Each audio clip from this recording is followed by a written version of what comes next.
is Friday. What's going on, guys? Last day of the week, up 884 today. Pretty big week for me, not gonna lie. I did have a rough day on Tuesday, I think it was. Yeah, Tuesday. Tuesday I lost about how much I made today. So, but despite that, I had a very good day. Monday, not Tuesday. Wednesday, Thursday was, yesterday was actually my biggest day of the year. Monday was my biggest day of the year. Then on Thursday, I made a little bit more than that. So I had like 2 days this week where I made pretty much the most I'd made in a single day on the entire year. So that was good. And yeah, let's just go over the recap. I do want to remind you guys, if this was helpful for you, or you find this helpful, you like this content, please hit the like button. I do appreciate that. And subscribe. I do these recaps every single day, guys, 5:40 p.m. Eastern time. Yeah, it is Friday. This is the last recap of the week. But yeah, just a reminder, like, subscribe, all that good stuff. And no matter what my PNL is, red, green, anywhere in between. Actually, there isn't really too much in between red and green. Other than break even. But anyway, yeah, no matter what it is, the point is I'm always doing these recaps every single day. So hopefully you guys find value in them and appreciate them and all that good stuff. So let's go into it here.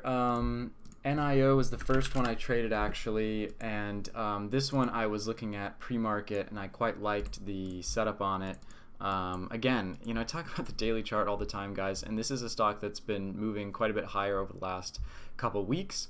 It had a really strong day yesterday, and so pre-market gapping up slightly. I like the small gap up, and I thought, you know, there was a good chance for maybe either a large continuation day or, of course, a small pullback day like this. Doesn't really surprise me. But again, you know, the daily chart doesn't really matter if you can just be happy with, it depends on the type of trade you're going for. If you're going for a long that you plan to hold for the entire day, then obviously you are definitely going to want to think about what you think the daily chart is going to look like by the end of the day. But if you're going for more of a shorter term play, then you know, it might not matter as much. But in this case, I thought one of two things was going to occur. Either what I was pretty confident about was that it was going to make a high on the week, gapping up like this. I thought it was at least going to test higher, and if it did fail, then in that case I would stop out of the trade. But best case scenario, it would actually continue higher and have kind of an equally large green day to the upside, just bringing us much, much higher, maybe almost up to $50 on NEO. But that did not actually end up happening. But on this trade specifically, I actually decided to get long pre-market because I did not want to miss this move. What I liked about it was, again, the daily chart, but then also just kind of looking at the setup. It had a really strong day yesterday, and then pre-market gapping up. Now it's come down, and now it's kind of basing here at these levels again. So you can see it has kind of support in here. I had a bounce here, and now it's kind of curling at that spot once again. So looking for a retest of this spot right here, and it built a lot of value right here. You see there's actually quite a bit of trading in here pre-market at 48 bucks. That's quite a bit of value being created under that $48 mark. And you can see the top here. So this spot right here is definitely very crucial on it. So I was looking for the break, right? The break of that spot. So buying this in anticipation. And I thought, you know, even if it fails at this spot again, if I'm long here and all I'm betting is that it's at least going to come up to test, and the difference between 47 and 48 is a full dollar. So there's still a good trade to be had even just between those these two levels. So basically it's just playing the levels, buying at support and selling at resistance. And that really is what I ended up doing here. It did break $48 here. It was really interesting. This one pre-market candle, the minute before the market opens, you do tend to see some crazy, typically in a stock like NEO or Palantir, stuff like that, or really any stock, the minute before the market opens is kind of all bets are off. You don't really know. There can be some pretty big moves, but this was a massive candle, a 1 minute candle pre-market, brought us from $47.05 to almost $48 literally in pre-market in 1 minute. Brought us up 80 cents. That's an 80-cent 1 minute candle. That's just crazy. So that brought us right back up to this spot. So kind of when that happened, it happened so quickly. I was like, oh, okay, like what's my game plan here? And it really didn't end up surprising me that it did pull back. It had a couple minutes here. This candle came down, it tested VWAP and then popped back up. This candle was a doji, and then this candle came down through VWAP, crashing down below. But what I really wanted it to hold was this spot right here, kind of 47.10, almost 47.05. This spot, really wanted that to hold, and it did. It came through here, some wicks here, these candles closing with wicks, that kind of kept me in the trade. And then you can see just kind of this curling action. You got 1, 2, 3, 4 wicks here, and then curling up and now moving higher. And of course, early on in the day especially, I have, you know, one eye on the NASDAQ and seeing what the NASDAQ is doing at this point in time. And you can see this morning period right off the open was very choppy, but generally in the first 15 minutes we did get a move higher, and that did fuel NEO to have this kind of run to the upside. And you know, because I was up on the trade so quickly, so instantly, and then down here I almost gave it all back. When it came back up, I thought, you know, I've got to get something out in front of this key level here, this key resistance. Remember, this is, you know, this is resistance from, let me zoom out even more, from this level right here, and not even just that level, but you've got yesterday's action too. This spot is the resistance. So again, wanting to get out something in front of that, but of course, right as I get out 100 shares, a fifth of the position, right kind of at that spot again, it just rips right through, and now we're breaking through $48. And at this point, when it was breaking through 48, I really thought we were going to be off to the races. I thought that my game plan of getting that nice continuation green candle upside, that's what I was looking for. And I thought at that point it was a good chance that that was going to come through. But pretty quickly I changed my opinion on that. When you see a break of a very key level like that, like $48 in this case, I just went over how big of support it is. The bigger of, or sorry, not support, the bigger the resistance at $48. The bigger the resistance, when you get a break of that level on high volume, you really want to see that rip and continuation high. You want to see it just keep going. But it kind of gave up really quickly, and in this candle, you know, at first it just looks like a 1 minute pullback right here, 1 minute pullback, and then this candle continues higher, but then it fails and comes back down. All of a sudden now it looks really bearish. This candle brings us even lower, and now it's like, okay, well, we want to see this spot that was resistance now hold, which it does momentarily. These candles come up, it's like, okay, we're coming back up, then right back down. And now it's like line in the sand time. We've got this support here. We want to see it bounce. This candle comes all the way back up to 48.20 and then all the way back down. And so at that point, I was like, all right, I'm going to preemptively, this is a little bit risky because I'm selling right in front of the support. That's what I ended up doing, was I did sell right in front of this support here. Sorry, I'm getting a little messy here. But you can see I got out 47.95. So right here, I did get out right in front of that support at kind of like 85.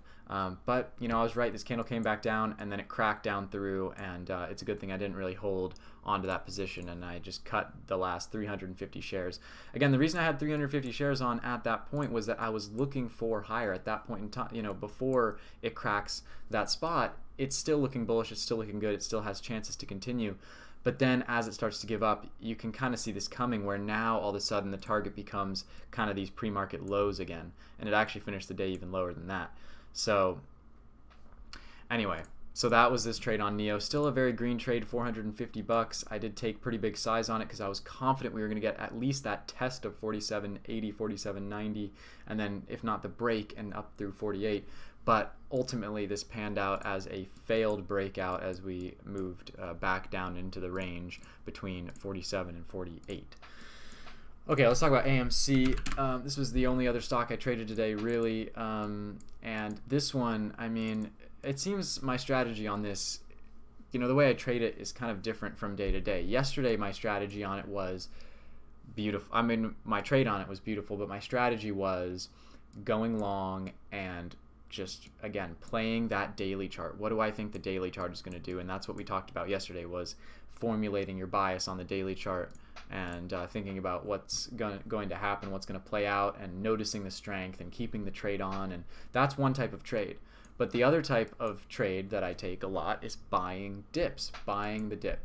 So here I got in. This was not, obviously in hindsight, you see the stock continued lower. My first entry on this was actually not that good. I saw, what I liked about it initially was this candle came down and was kind of, you know, coming down, making new lows respective to kind of this area.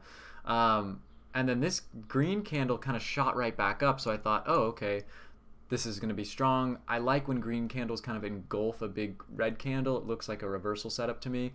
So I got long. It did come up to VWAP, and I was expecting kind of the thinking there was kind of, okay, we're now in this new uptrend, and I want to get that next leg higher, targeting 65 and beyond. But that did not happen, and we actually failed at VWAP here and came down and started. And then the target was kind of the low of day in this area here at 60.75.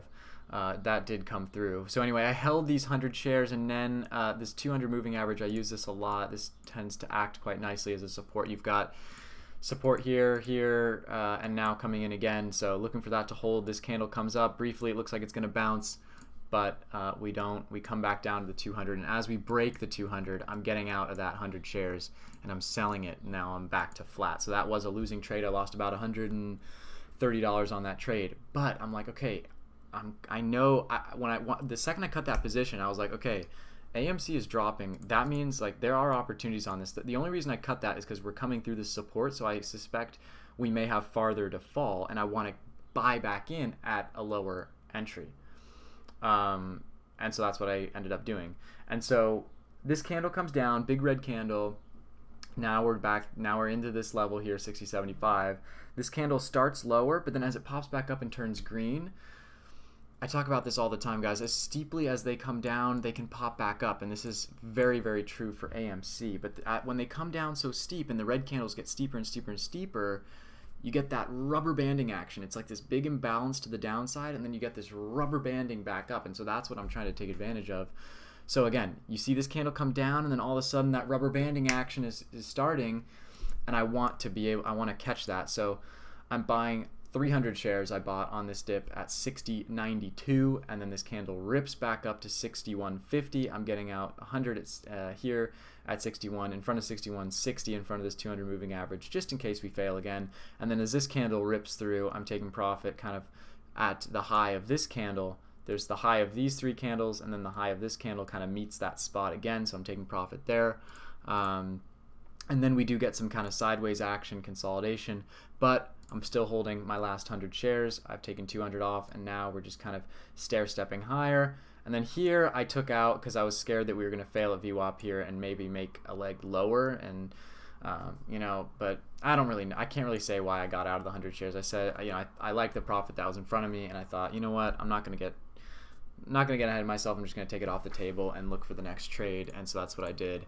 And so all that was important to me was that I carried these last 100 shares a little bit further and got an extra $1 out of it, which was great. So that's what I ended up doing on that. Then I had a quick trade right here. I got long here, looking for it to kind of bounce around at VWAP and start to target that 65 area again, but it did come down against me, and I was down like $70 on the trade. Then as it popped back up, I kind of decided to just get out of the trade, break even, as I was red on it, and then I got a chance to get out, break even, so I took that chance and I got out, which was smart because it actually came down and started downtrending for kind of the rest of the day. I took a break after that. I was up on the day about $650,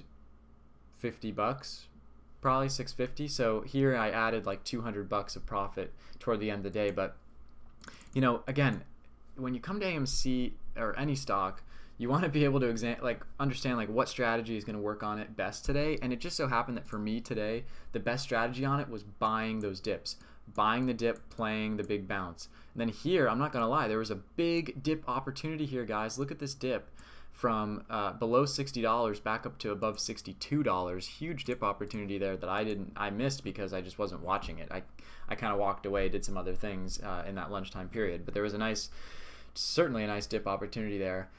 And the key with buying dips is you want to notice just that price action coming into that dip. And there's a really good lesson here to be had. But you want to buy dips when you notice the red candles start to accelerate and the volumes start to accelerate. And you come to this culmination, and then all of a sudden you get that bounce back up. And it's really the best analogy I can make of it is that rubber banding action. But when those red candles start to accelerate and really start to sell off, They get bigger and bigger and bigger and bigger. You want to be patient, and then when you think you should buy, count to 3 and then buy. Because trust me, you can get more often than not, right when you think, oh, I ought to buy right now, if you just wait 1 or 2 seconds more, you could actually get an even better entry most of the time. It's very rare that you'll get kind of the bottom of the candle. You can see here I got in 60.92. This one I didn't even get in. I didn't get in this wick. I got in up here. 60.92 is right here. So the second I saw this candle turn green, it kind of came down. Then the second I saw it turn green, I bought the ask. I bought the ask on it. I didn't even buy the bid. Usually when I buy dips, I'm buying the bid. But because it was popping back up already, I bought the ask. So I was like, this thing has a long way to bounce. I just want to be in. I just want to be in. So I'm buying the ask, and that's typically what you do. If a stock's moving up fast, typically you want to buy the ask. If a stock's coming down into you, you can be a little bit more greedy and buy the bid is usually my strategy. But anyway, what you notice here, like the difference between a sell-off like this and a sell-off like this, I mean, it's quite obvious. Look at this one. The red candles are not really getting bigger. They're all just kind of, it's a much more steady decline. Here, it's an acceleration, and it comes to a point, and then it bounces like it's a big V shape. Here, it's just a steady decline. The volume is kind of, here you've got this big crescendo, and that's what you want to look for when you're buying dips. And so even if you're buying a dip like here, you can get a bounce. There's 50 cents. There's 50 cents to be had there, but then you got to be careful. You got to get back out, and then you get this big kind of sell off here, and then this bounce. And so now you got this downtrend. But when you start to zoom out and look at it overall, you go, wow, okay, we just dropped from 61. Now we're all of a sudden we're down at 58, 57. Because it's such a big sell off, the bounce is going to be even bigger, right? So it's it can still be downtrending, but you can see it hit 57. It recovered up to $60. So anyway, this one's a little bit more interesting because this one, even I did not get the perfect entry on this, but this just goes to show how lucrative the dips can be, because you can see here I kind of bought in front of this level. I was actually anticipating a double bottom here, and I knew I was getting it a little bit early, but I was okay with the risk. I was okay with the size because I thought, you know what, I think we're going to bounce eventually, and as long as we bounce soon, as long as that bounce and that bottom comes in soon, I would expect that the bounce takes us above this entry price of 58.40. So even if I'm not buying the bottom there, I feel good that eventually my shares are going to be back in the money, and I was right about that. We did come up to 59 and above that spot again. But I was like, okay, I'm buying small size, and it continues lower. I'm like, okay, that's fine. I kind of saw that coming. The double bottom didn't come in. So now we continue lower, but again, it's about that acceleration, and you can see when I say acceleration, you've got kind of the difference between this low, and then this low, and this low, and you kind of measure these distances out, and then this low, you kind of measure this out, but then you've got this low. That's a lot bigger. So you can see the acceleration as we start to come down. And then, it is a little bit of a guessing game, just trying to get the bottom. But again, if you can just kind of sense and detect that rubber banding action starting to happen, then, it is kind of you kind of have to feel it. And so here I kind of just felt it. And you can see I got in 1 minute early. You can see. Here I bought 200 shares right here. So now I've got a 300 share position, which is like pretty sizable on AMC for me. So I'm buying that dip, and then it actually came down for 1 more minute, and I was like, oh no, like now, are we going to $56? I might be in trouble all of a sudden, but then, we did get that bounce. And it just is with, the sell-off is already so severe, it's already so extended to one direction that it's just the anticipation. So it is, you kind of do have to get in, but you have to be confident that it's going to bounce. And if you're not confident, then you shouldn't take the trade. In this case, I was pretty confident that we were going to be nearing that low. And I was watching this 15-minute chart too, guys. Take a look what's happening here. The 200 moving average, guys, I'm telling you, on every time frame it comes through, look at what it did. It acted as very, very obvious and important support here on the 15-minute. So as these candles started to come back up, I started to notice what was happening on the 15-minute. This 15-minute was getting bought back up to the 200, and then the next 15-minute opens, and I say, okay, this is nice. It's looking like it's setting up for that bounce, and that gives me the confidence to keep those shares on. And once we get that bounce, and once we come up, you can see each time it bounces, these bounces are really small. Look how small these bounces are. Small. This one's super small. This one's steep, but it doesn't break this. This is the pivot high right here, and then it makes still a lower high. So still in a downtrend, the door is still open for a continuation lower, okay? But what's key here is now on this sell-off, you come down to this low, and now we have this kind of V shape here, right here. So the reason I thought, you know, it is very in your feels kind of, but you can see I got in 100 shares here looking for the double bottom. Why? Because here's this low, and then this pivot high does barely get above this pivot low here. So that was where I was like, okay, maybe we're starting to get close to the bottom. So again, that's why I dipped my toe in for 100 shares. But here you can see when we make this low, then we come up here at this spot, and then sideways action. This you cannot afford. You cannot let yourself in this kind of action get chopped out. Do not do it. Here's a red candle. You think, oh my God, what if it's making the new leg lower? No. Look at how the volume kind of crescendoed there. Look at this volume. Look at this volume on this consolidation. Very low. Don't get tricked out here. You want to stay in this trade. This candle comes down. This candle comes green. Then this candle goes red. But if you watch the price action, if you're watching the level 2, you will notice like, oh, there's weakness in the sellers here. This is going to rip. And then all of a sudden, boom, big volume candle. Now we're ripping through, and now we're off to the races. And you can feel really confident when this candle brings us above this spot right here. And now all of a sudden we're uptrending. Okay.